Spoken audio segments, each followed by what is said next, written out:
Well, such a pleasure and a blessing.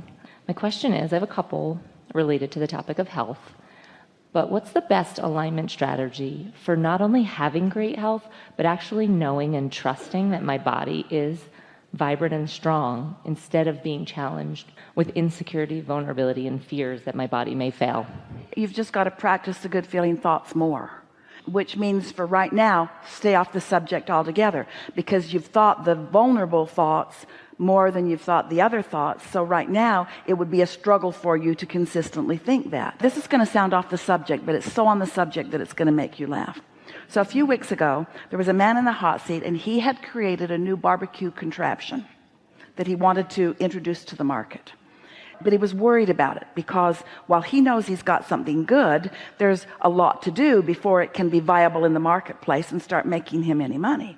So after we played with him for a little while, and he just kept worrying, it's like he couldn't hear us because his thoughts about what wasn't going well had more momentum, so much so that he couldn't really even hear us very well. So we asked the audience, we said, would it help this person if he could feel satisfied more often? And everyone said yes. And then we asked the audience, who are always more clear-minded than the person in the hot seat, does he have to be satisfied about the barbecue thing? And they all said no, he just has to be satisfied. So if there were ever a subject that really applies to, it's the subject of physical bodily conditions, because you take your body almost everywhere you go, so it's on your mind a lot. Your body and money and love and there are things that or a lobotomy would help. It'll set you back a bit, but other than that, so just get off the subject if you can. Well, how can you stop thinking about something? Well, you can't stop thinking about it because you're thinking about the thing that you decide to stop thinking about. I'm not going to think about this thing any more than I'm thinking about, because it's not good for me to think about this thing that I'm thinking about, but I'm not going to think about this thing that it doesn't work. So you have to find something else to think about. So are there other things that are of interest to you, other things that ring your bells, other things that you feel thrilled about or excited about or in love about? Just get your attention on some other things and let your worrisome thoughts stop being renewed. Just let them peter out. They will. If you don't give attention to them, they won't stay active within you. You're the only one that's keeping them active. Sure. That definitely resonates. I had a lot of health problems in my 20s, but then I came into a book called You Could Heal Your Life by Louise Hay, which is extremely empowering at the time. I was able to identify certain things must have meaning. And then when I aligned my energy to the new positive thought, a more satisfying thought, a lot of my health challenges dissipated.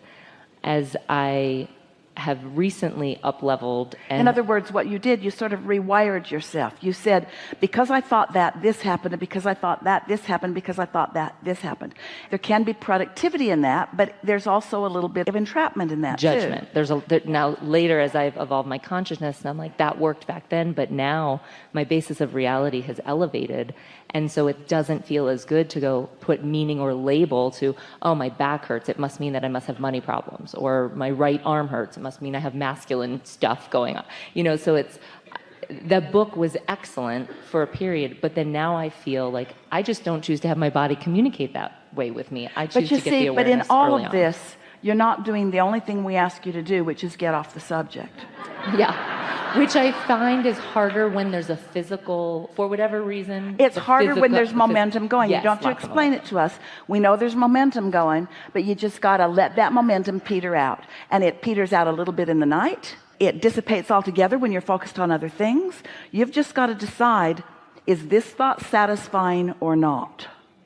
And if it's satisfying, stay with it. If it isn't, find another one. But the reason that we encourage you to change the subject is because when you have so much momentum going for so long, then almost every thought you have is not satisfying. So you say, is this satisfying? No. Is this satisfying? No. Is this satisfying? No. Is this satisfying? No. How about this one? Nope. How about this one? Nope, nope, nope, nope, nope, nope, nope, nope, nope. Time to go to bed. Is this satisfying? Nope. Is this satisfying? Nope. Is this satisfying? You just want to find something that's satisfying. And there are so many things that are easy to find that are satisfying. I agreed. People might look at someone who's having this situation and they might think, just give it a rest. Well, that's easier said than done, because law of attraction has those thoughts going. A belief is a thought that you continue to think. So understand it, and don't be mad at yourself about it. Just understand it, and then find some other thoughts that are also easy to think. Yeah. Interestingly enough, I was in the hot seat last year, and right after that, a bunch of stuff kicked up.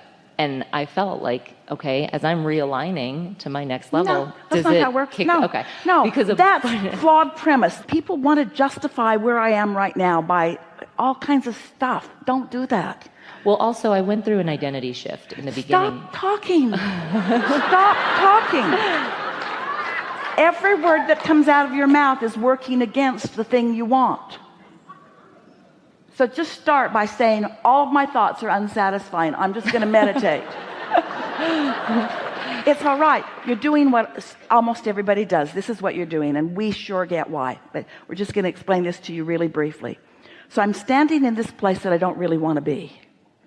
And I'm aware that I don't want to be here, and I'm probably aware that other people are aware that I don't want to be here, and maybe other people don't want me to be here either. I'm really aware that I'm here. So I feel a need to explain why I'm here.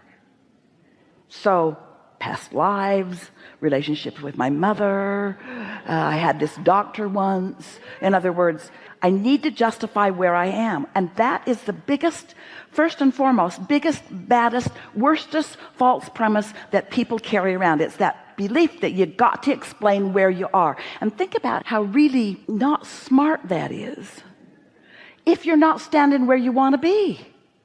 Why would you spend 1 minute explaining why you're where you don't want to be, when you now understand that explaining where you are when it's not where you want to be will just hold you there longer? So it's like all the words that are coming out of your mouth, this is what they're saying. I don't like where I am. Let me talk to you about it so that I can stay here longer.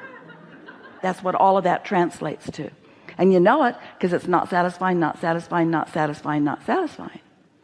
Or is it satisfying to justify? We're asking you. Sometimes. So if sometimes it feels satisfying to justify something, let's talk about why that might be.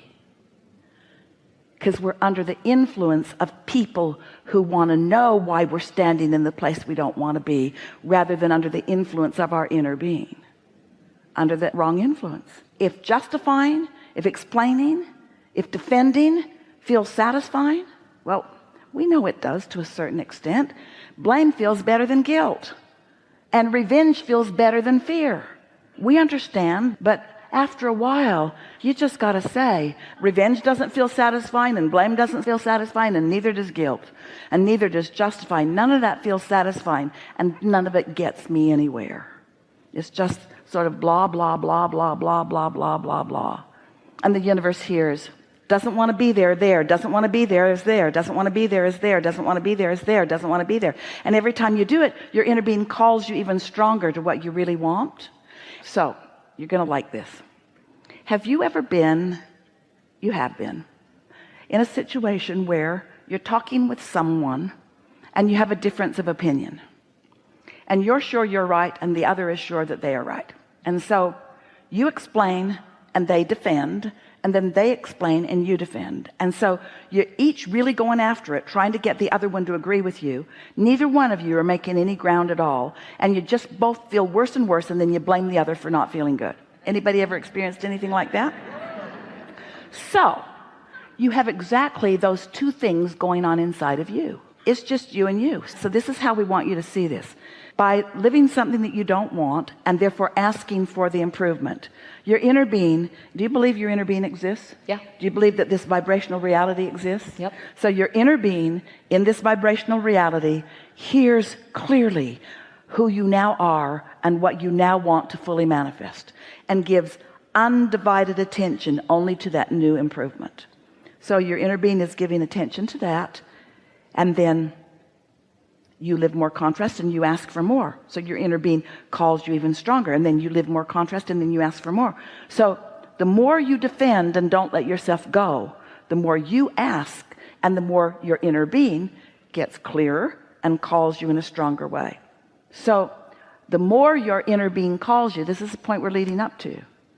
This is the greatest justification, if there is one, and there really isn't, for you defending. Your inner being knows who you are and knows how you want to be, and is telling you, come on, and you're not going.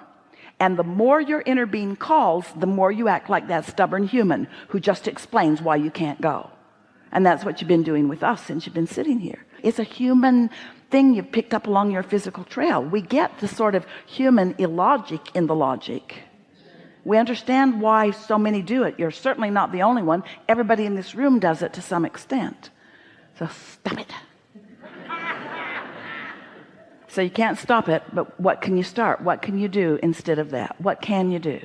Well, and I've been laying down new tracks. So as I mentioned, I went through an identity shift that really forced me to... Stop it.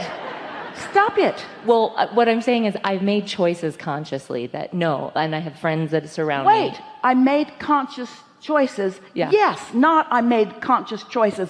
No. Yeah, I made conscious choices to... Yes. Yes. To align with what my inner being is saying. Yes. And so that's, I guess my point is noticing the momentum and just staying gentle with myself as Really I good. move forward. Really good job. Yeah. Really good job. And so, and the question initially was, do you have any strategies? But my strategy we're just full of strategy. We just spewed strategy all over you. I've just been consistent with it, and then noticing. Wait. You really want to say that? Noticing when I'm out of alignment to move back into alignment. Is that satisfying? Is it satisfying to fess up like that? I've been bad, Abraham. We're really nitpicking here. No, I appreciate We're really, it. really nitpicking, but you got to catch it in the early stages, and you've got to stay off the subject. So we'd like to take a minute with you and get on another subject. So what's ringing your bells these days? What you got going on that is thrilling to you? A new women's empowerment program that I'm launching. Yeah? About being turned on, tuned in, desiring, bringing your sexy back. That's what it's called. About what? It's called bringing sexy back.